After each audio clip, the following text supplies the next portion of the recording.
ብፁዕ ወቅዱስ አቡነ ቀሲስ እግዚአብሔር ህፃናቶችን ግደሏቸው ብሎ ተናግሯል። ያ ግን በብሉይ ኪዳን ነው ሀሳብ አይደለ? አዎ አንተ ያ እግዚአብሔር የአሁኑ እግዚአብሔር አዲስ ኪዳኑ እግዚአብሔር ነው ግደሉ ያለው ወይንስ ሌላ እግዚአብሔር ነው? እቺን መልሳትና አለቀ በቃ ወደ ቀጣይ እንሄዳለን። እግዚአብሔር ራሱ እግዚአብሔር ነው። ስለዚህ ዘመኑ አምላክ ብሉይ ኪዳን ላይ ሲያስጨፈጭፍ ነበር ህፃናቶችን ማለት ነው። እናመሰግናለን። ስንት አምላክ ነው ያለው ቀሲስ በክርስትና? ኦሪት ላይ እያተነሳችሁ ከሐዲስ ኪዳን ጋር እያምታታችሁ የምታወሩ ንስሐ ግቡ። ይሄ ወሬ ነው፣ እየዋሻችሁ ነው የምልህ እኔ ባጭሩ። ምንም እምነታቸው መጽሐፉ ላይ ማስረጃ እንደሌለ ነገርከን እኮ። ከመጀመሪያ ሲባል ጊዜ ስላሴ የሚባል መጽሐፍ ላይ የለም፣ ሀሳቡ ትምህርት ነው እንጂ ያለው አልከን አይደለ? ወርዶ አይለችም ስላሴ የምትል ወርዶ አይለች። አብ ወልድ መንፈስ ቅዱስ የሚል ግን አለ። ክርስቶስ የዮሐንስ ወንጌልን በደንብ አንበው እንዴ። በጣም ጥሩሽ። አምላክ አንድ ነው ስላሴ ብሎ ማለት ትርጉሙ በመለኮት አንድ ነው አምላክ፣ በአካል ሶስት ነው አይደለ? ይሄ መጽሐፍ ቅዱስ ላይ አለ ወይ ደስ የለም? አለ እንጂ ማስረጃ ይኸው ጠቅላላ ዮሐንስ ወንጌል አንበው። አምላክ አንድ ነው በመለኮት በአካል ደግሞ ሶስት ነው የሚል ጥቅስ አለ ወይ መጽሐፍ ቅዱስ ላይ? አለ ሞልቷል። ኦሪት ዘጸአት እግዚአብሔር ለሙሴ ሲገለጥ እኔ አባቶቼ አምላክ ነኝ የአብርሃም የይስሐቅ የያዕቆብ አምላክ እኔ ነኝ ብሎታል። ኢየሱስ ክርስቶስም ተገለጠና ይህንን በደንብ አስተማረው። አየው አይደለ? ምን አለ? ስታጠምቋቸው በአብ በወልድ በመንፈስ ቅዱስ ማጥምቋቸው። ምንድነው የጠየቅኩህ? ምንድነው ድጋማ እስኪ ጥያቄው። እኔ ወደ አባቴ አርጋለሁ አባቴንም እለምነዋለሁ ወደ አምላኬ አጽናኝ ለዘላለም ከእናንተ ጋር የሚኖር አጽናኝ መንፈስ ቅዱስን እልክላችኋለሁ። አሁን ለጠየቅኩህ ጥያቄ መልስ አላመጣህም። አምላክ በመለኮት አንድ ነው በአካል ነው ብሎ ያስተምራል። የስላሴ አስተምሮ ወንድሜ፣ የስላሴ አስተምሮ እስልምና አስተምሮ ላይ ቁጭ ብለህ የምትረዳው ነገር አይደለም። በፍጹም ምንም አይሆን ነገር ነው። አምላክ አይወርድም አይወለድም ብለህ አእምሮህን ደፍነህ ቁጭ ብለህ ስለ ስላሴ ልታስተምረኝ? አይ አለቀ እኮ ምንም። እሱ እኮ ነው መግባባት ያቃተን እኮ እሱ እኮ ነው። እኛም ስላሴ የሚለ የለም አለን። ቀጥሎ ትምህርት ነው ያለው አለ። አላልኩም ስላሴ ማለት ነው ስል አላልኩም። በመለኮት አንድ ነው በአካል ሶስት። ምናልባት ግን እዚህ ውስጥ ክርስቲያን ካላችሁ ኦሪትና ሐዲስ ኪዳንን ለይታችሁ ወቁ። አካሉ ጎደሎ የሆነ ቤተ መቅደስ አይገባም ነበረ በዛ ሰዓት፣ ከመስዋዕቱም አይካፈልም። ምክንያቱም ኦሪት ፍጹም ድህነት አይደለችም ይለናል ቅዱስ ጳውሎስ። ማቆያ ናት። ክርስቶስ መጣና ራሱ ሊቀ ካህናት ሆኖ መስዋዕቱን አሳለፈ። ራሱ መስዋዕት ተቀባይ፣ ራሱ መስዋዕት ሆኖ ኃጢአታችንን በመስቀል ላይ ጠርቆ ገደለው እንጂ እዚህ ጋር ድህነት የነፍስ ጉዳይ እቃ አይደለም ወንድሜ። ባለፈና በተሻረ ነገር እዚህ ጋር ኖ ያለፈ ነገር ነው የምታወራው። በቃ ያለፈ ነገር ሐዲስ ኪዳን ላይ ቁጭ ብለን ሐዲስ ኪዳን ላይ ላወራህ ነው። አዳምጠኝ። እግዚአብሔር እኔ ለኃጢአታቸው ስርየት የኢየሱስ ክርስቶስን ደም እፈልጋለሁ ያለበት ጥቅስ አለ የለም? አለ። ያሳየው ማስረጃ። ደም ሳይፈስ ስርየት የለም። እግዚአብሔር እኔ ለኃጢአታቸው ስርየት የኢየሱስ ክርስቶስን ደም እፈልጋለሁ ያለበት ቦታ አለ ወይስ የለም? በሙሉ ይሄ የመጽሐፍ ቅዱስ ሐሳብ ነው ወንድሜ። የቱ ጋር ነው ያለው? አንድ ጥቅስ ይስጡ አልኩህ እኮ። አዳም ሲረገም የረገመው እግዚአብሔር ነበረ። የእግዚአብሔርን መርገም ሊያስወግድ የሚችል ፍጡር የለም፣ በነቢይም አይደለም በመልአክም አይደለም ይላል ኢሳይያስ። በገዛ የራሴ ክንድ መድኃኒትን አመጣሁላቸው ይላል። ቅዱስ ጳውሎስን ደግሞ ዕብራውያን ምዕራፍ 9 ላይ ደም ሳይፈስ ስርየት የለም ይላል። ገባ አይደለም? እግዚአብሔር እኔ ለኃጢአታችሁ ስርየት የኢየሱስ ክርስቶስን ደም እፈልጋለሁ ብሎ የተናገረበት አንድ ቦታ አለ የለም? ወንድሜ የለም የምትለውን ሐሳብ እያመጣህ መጠየቅ የለብህም። መጽሐፍ ቅዱስ አንብብ። እንደኔ እየነገርኩህ ነው። እንደዚያ የለም። ሁለተኛ ምንድነው ያለው? አሁን ኢየሱስ ክርስቶስ የመጣበት ዓላማ ምንድን ነው? እስኪ ንገሩን። እስኪ ቀሲስ። እኔ እናንተን ለማዳን ሰውን ለማዳን በአርአያውና በአምሳሉ የተፈጠረ ሰው በዲያብሎስ ቁጥጥር ስር ስለሆነ ሰውን የሚያድን ሌላ ስለሌለ አምላክ ሰው ሆነ። እሺ አምላክ ሰው ሆነ። ሰው ምንድነው? ከበደ አይደል? ከበደ አይደል? ይችላል። አምላክ ሰው መሆን ይችላል።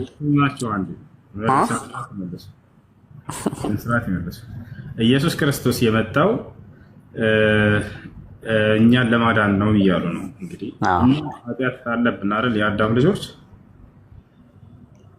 ነበረብን፣ አሁን የለብንም። በማን በኩል ነበር የነበረብን ኃጢአታችን?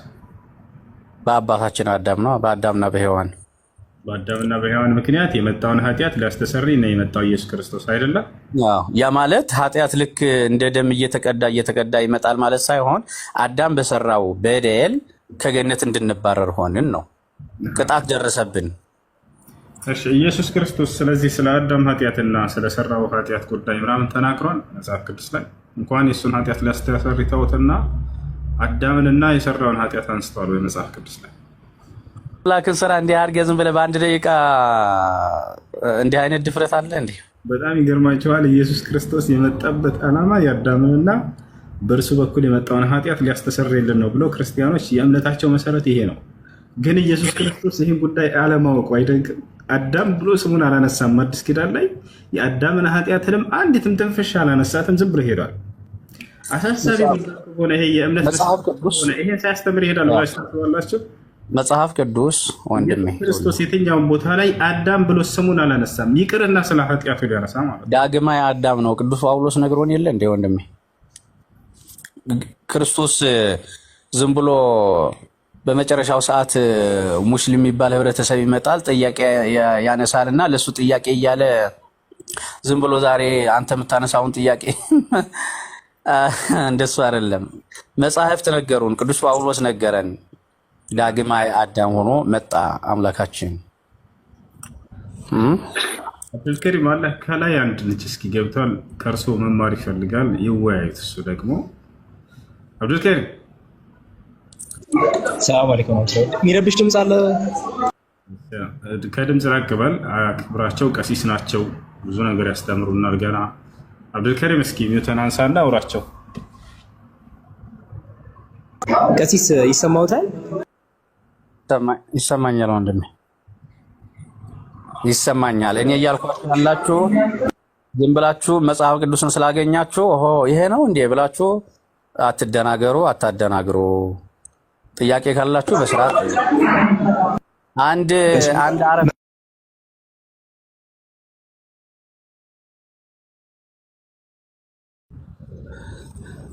አዎ አብ አንድ አምላክ እንደሆነ ተጠቅሷል በጣም ብዙ ቦታ። አንደኛ ቆሮንቶስ ምዕራፍ 8 ቁጥር 6፣ አንደኛ ጢሞቴዎስ ምዕራፍ 2 ቁጥር 5 የመሳሰሉ ስፍራዎች ላይ እና መጽሐፍ ቅዱስ ጸሐፊዎች ኢየሱስን አንድ አምላክ ብለው ጠርተውት ያውቃሉ? አዎ። የት ጋር አንድ አምላክ ብለው የት ጋር ጠርተውታል? ለምሳሌ አንድ አምላክ ነው የፈጠረን አምላክ ሆኖ ሁሉ በእርሱ የሆነ አምላክ ሆኖ አንድ አምላክ ብለው ጠርተውታል ብለውና ለሱ ማስረጃ ይስጡ። በዚህ አጋጣሚ አምላክ ነው ፈጣሪ አይሰማም? አሁን ይሰማል። ጥያቄው ገብቶታል አይደለ? ገባኝ። አምላክ ነው እያልኩ ነው። ፈጣሪ ነው። ሁላችንንም ስነ ፍጥረትን በሙሉ የፈጠረ ነው። ጥያቄው ምን ማለት ነው? ሰው ሲመጣም ስነ ፍጥረት የሰማችው ነው። ባህርን ሲገስጽ፣ ነፋሳትን ሲገስጽ እሺ በጀ ብለው የሰሙት። አሁን ጥያቄው ውሃ ወደ ጥያቄውን ትኩረት ያድርጉና እርሱ ላይ ይመልሱልን። ስለ አምላክነት አይደል የጠየቀኝ? አይደለም። አንድ አምላክ ተብሎ ኢየሱስ ክርስቶስ ተገልጿል ወይ? አብ ለምሳሌ አንድ አምላክ ይባላል። አንደኛ ቆሮንቶስ ምዕራፍ 8 ቁጥር 6 ላይ ለእኛስ ሁሉ ነገር ከእርሱ የሆነ አንድ አምላክ አብ አለን እያለ አንድ አምላክ እስኪ ጨርሰው፣ እሱን ጥቅስ ጨርሰው፣ እሱን ንባብ ጨርሰው። እዛው አለ እኮ የክርስቶስ አምላክነት እዛው አለ። አዳም ተዋት፣ ትልቅ ሰው ናቸው፣ አክብረን እያወራሁት ነው።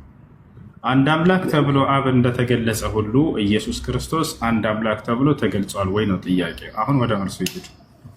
እዛው አንድ አምላክ የሚለው ላይ አንድ አምላክ የሚለው አረፍተ ነገር ላይ የሶስቱም አካልነት አለ። አንድ አምላክ ስንል ወልድም አለ መንፈስ ቅዱስም አለ እያልኩ የለም ይበሉና ቀሲስ የለም ብለው ከዛ ግን ወደዛ መሄድ ይችላሉ። መጀመሪያ ግን እኛ ግን አለ ወይ ነው። አሁን አንድ አምላክ ተብሎ አሁን አንድ አምላክ አባለን ብሎ አንድ ምትለዋል አንድ አምላክ እኮ አንዱ አምላክ አብ ነው ብሎ ነው መጽሐፍ ቅዱስ ጻፊያን ያስቀምጡት።